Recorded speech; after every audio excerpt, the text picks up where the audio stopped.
हाय NEET students. तो आज का हमारा जो टॉपिक है वो है सोलेनोइड। तो सोलेनोइड की अगर हम बात करें तो सोलेनोइड क्या है कि an insulated wire tightly wound closely in the form of helix.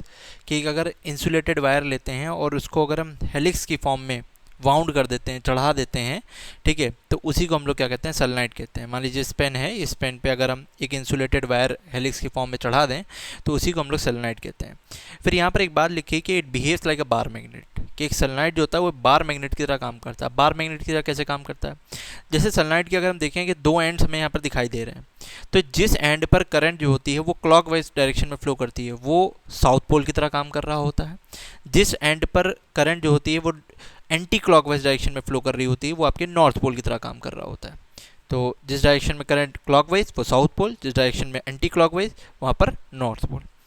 तो अगर हम बात करें तो so for an ideal sunlight, अगर हम एक आइडियल सनलाइट की बात करते हैं, अब आइडियल सनलाइट क्या होता है? आइडियल सनलाइट मतलब वो होता है जिसकी लेंथ काफ़ी ज़्यादा हो और रेडियस बहुत कम हो, मतलब लंबी हो बहुत ज़्यादा सनलाइट। तो magnetic field inside the sunlight is uniform and outside is zero. अगर बाहर कहीं पर भी मैग्नेटिक फील्ड पूछोगे, इस पॉइंट पर कहीं पे भी, तो वो ज़ीरो होती है। लेकिन मैग्नेटिक फील्ड अगर हम सनलाइट के कोर के अंदर देखें, इसके अंदर अगर हम मैग्नेटिक फील्ड देखते हैं, तो वो मैग्नेटिक फील्ड जो होती है वो एकदम यूनिफॉर्म होती है। तो हमारे सिलेबस में क्योंकि आइडियल सोलेनोइड ही है, हमें आइडियल सोलेनोइड के बारे में ही पढ़ना है। तो अगर हम देखें तो magnetic field inside a long straight solenoid near at it centre, centre पे उसके अगर हम देखें मैग्नेटिक फील्ड क्या होती है, तो वो होती है B equals to mu naught N I.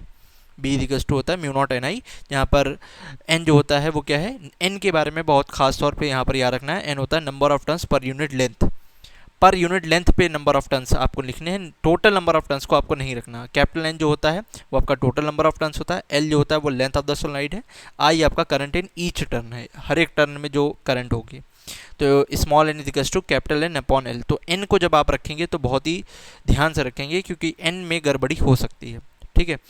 तो अगर हम फिर बात करते हैं magnetic field at the edges या एंड्स ऑफ द सनलाइट, अगर इसके एंड्स पे अगर हम बात करें, जैसे ये अगर सनलाइट का ये तो सेंटर हो गया, अगर इसके एंड्स पे आप मैग्नेटिक फील्ड देखोगे तो बताया जाता है कि इसके एंड पर मैग्नेटिक फील्ड आधी हो जाती है। यानी जो सेंटर पे मैग्नेटिक फील्ड हम लोगों ने पढ़ी B equals to mu naught N I, तो एजेस पे जाके क्या हो जाती है, आधी हो जाती है। जैसे इस ग्राफ से अगर हम देखें तो ये अगर हमारा एक सनलाइट है तो इसके यहाँ सेंटर तक अगर आप देखो तो म्यू नॉट एन आई होती है, लेकिन एजेस पे जाते मैग्नेटिक फील्ड क्या हो जाती है, आधी हो जाती है, B equals to half mu naught N I हो जाती है।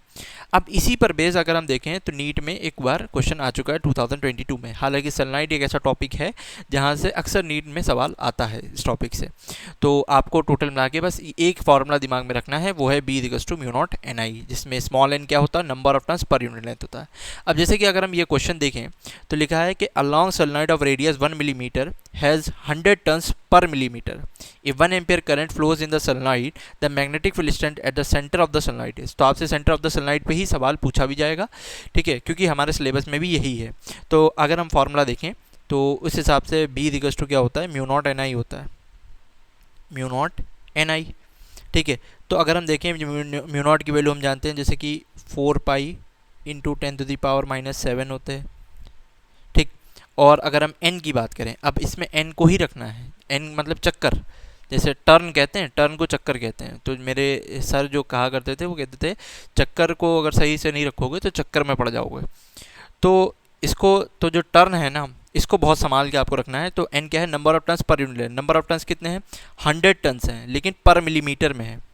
नंबर ऑफ टर्न्स पर मतलब ये कैपिटल एन की वैल्यू दे दी 100 टर्न्स पर मिलीमीटर, मतलब 1 मिलीमीटर। अब क्योंकि मैं एसआई में रखना है तो 10⁻³ आ जाएगा, पर मिलीमीटर है ना, तो इसे मीटर में लाओगे 10⁻³ हो जाएगा। तो और फिर आई आपका करंट हो गया। करंट कितना है, करंट आपका 1 एम्पियर है, ठीक, 1 एम्पियर है। रेडियस से यहाँ पर एस एस को मतलब था नहीं। तो अगर हम देखें तो ये हो जाएगा कितना, 4 पाई, और ये 10⁻³ ऊपर चली जाएगी तो ये प्लस की 3 हो जाएगी, तीन तीन पावर ये, दो ये, 10⁻⁵ हो जाएगी। तो 10⁻⁻7 और ये प्लस की 5 हो जाएगी, तो ये बचेगी 4 पाई इंटू 10⁻⁻2 टेस्ला।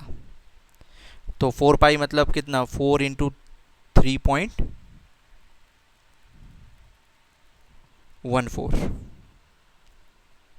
इंटू 10⁻⁻2, तो ये अगर आप सॉल्व करोगे तो जो सेंटर पे मैग्नेटिक फील्ड निकल के आएगी वो हो जाएगी B equals to 12.56 into 10⁻⁻² Tesla.